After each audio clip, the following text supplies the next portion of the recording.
Will silver hit $50 by June next year?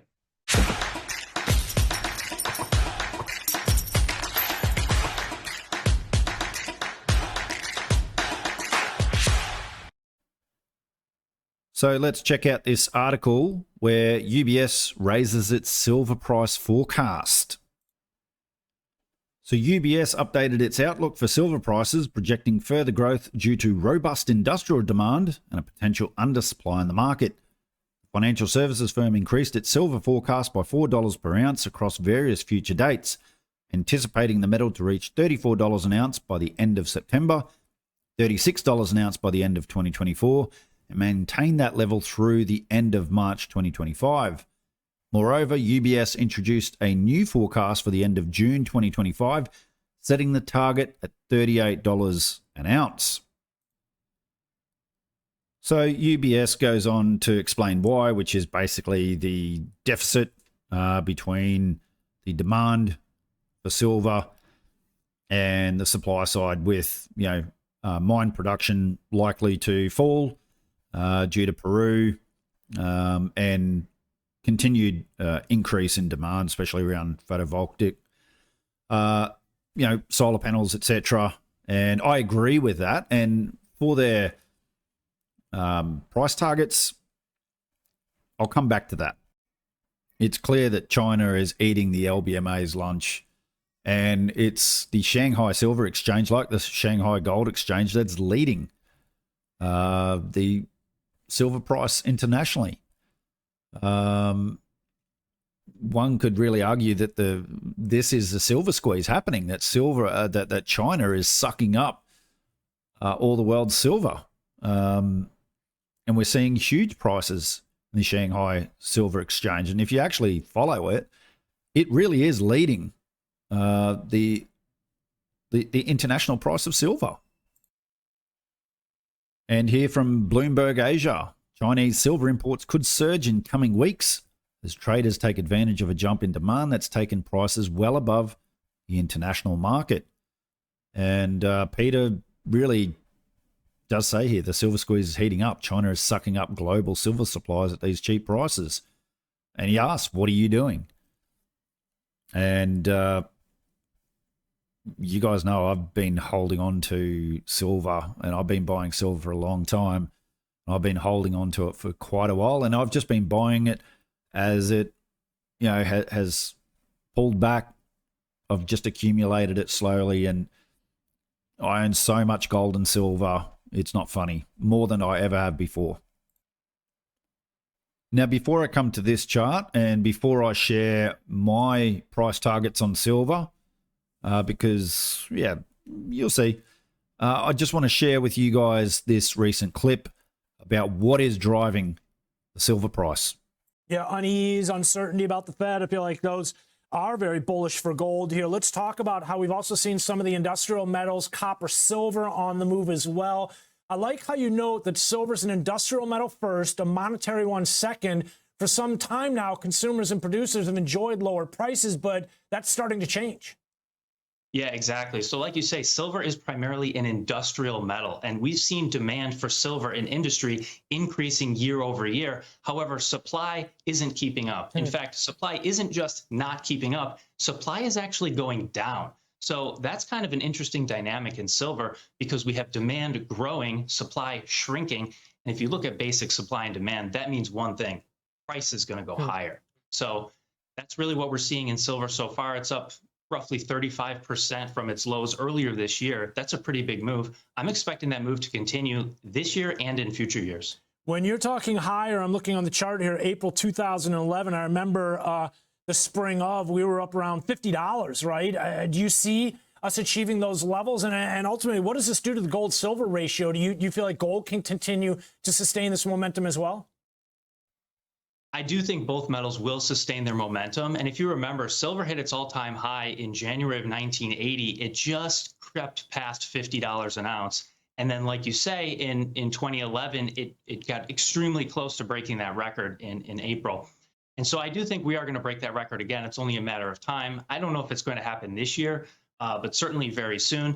And yes, the gold-silver ratio was up over 100 for a while, which is insanely high in terms of a long-term basis. Right now, I think we're just under 80, maybe around 75, but I would expect that to come down maybe by half, so maybe to like 40, maybe even more than that. So that would basically mean that silver would outperform gold by a factor of 2 in the coming years, but I expect both metals to do very well. So you can see here the gold-silver ratio is breaking down. We're down around 73 now.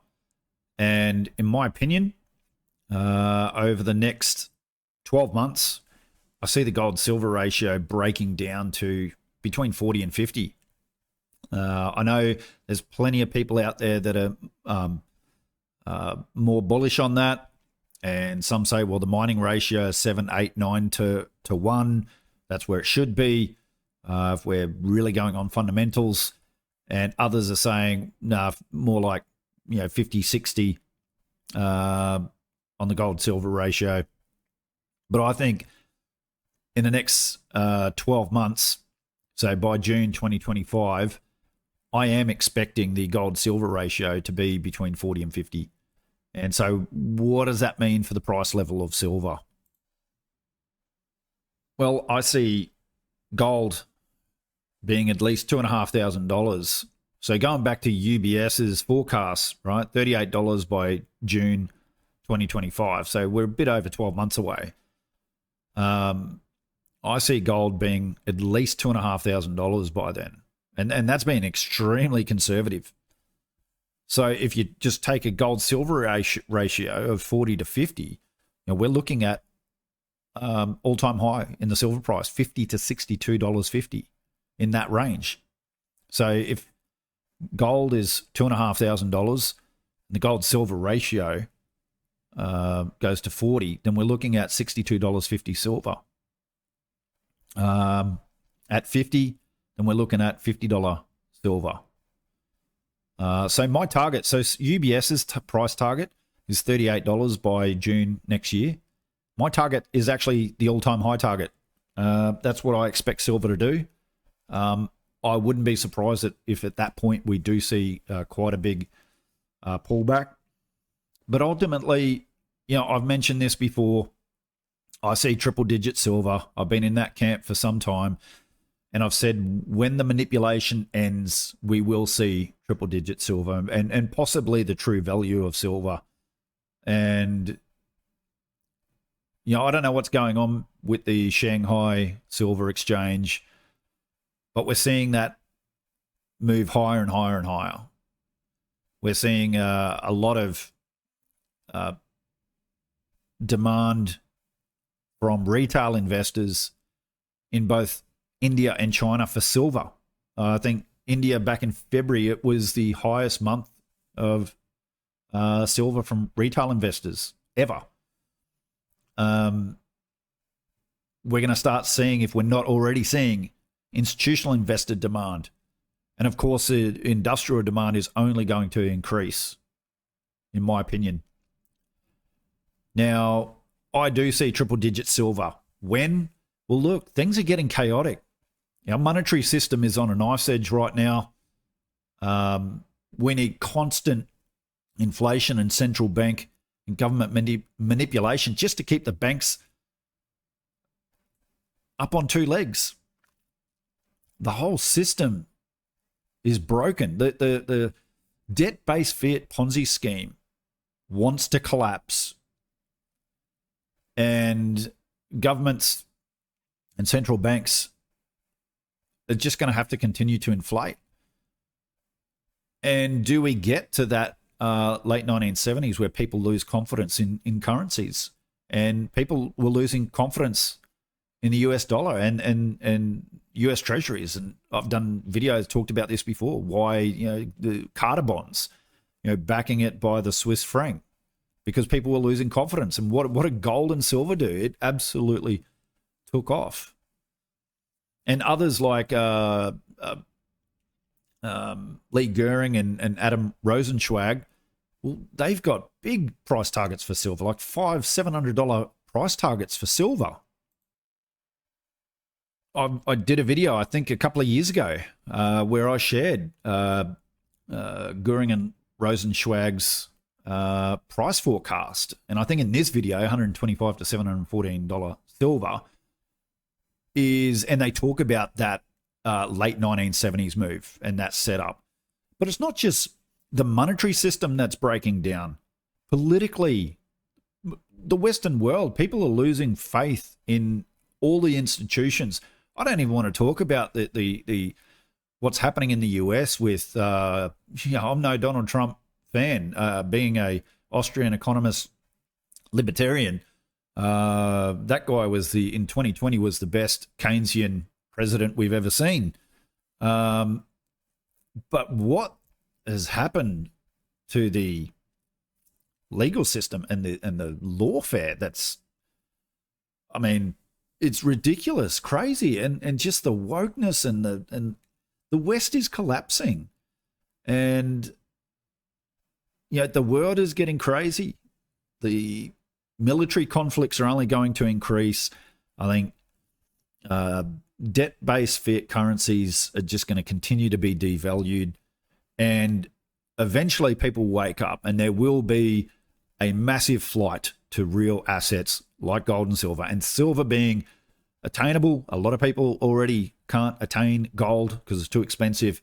Silver is that attainable asset that people will go after to protect themselves.